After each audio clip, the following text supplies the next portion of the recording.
Well, how does Stargate really gonna be able to store the data, right? So you need a software that collects data, right? So that's what Palantir is really. And the two are coming out and they're emerging out into the public and being known, right? Or podcasts are talking about it.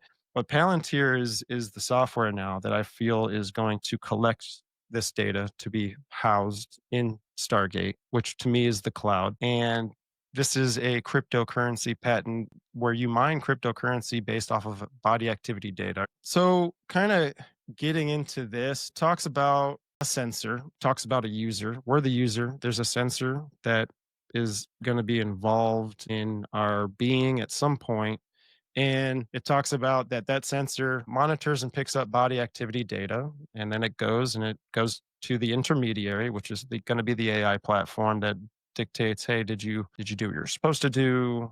It just gives you permission to do things. And so from the intermediary, it then transmits data to the cloud, and then the cloud gives you access to then mine cryptocurrency. This is kind of fascinating, but I'll throw that out there.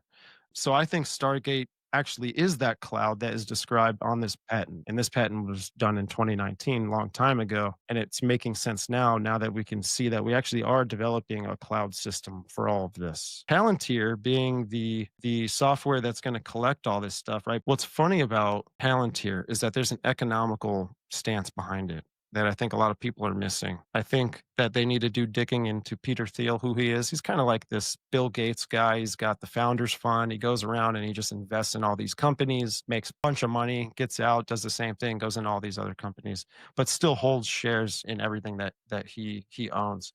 And Peter Thiel was the co-founder with Elon Musk and PayPal. My correlation with that, with this PayPal mafia thing, is that I do think the end goal is to kind of wrap AI and everything around economics. And I only say that because I do think that there's another crisis coming. It was talked about by Klaus Schwab, cyber polygon and all this kind of stuff. It's going to make what happened in 2019 look like in an infant stage compared to what's coming.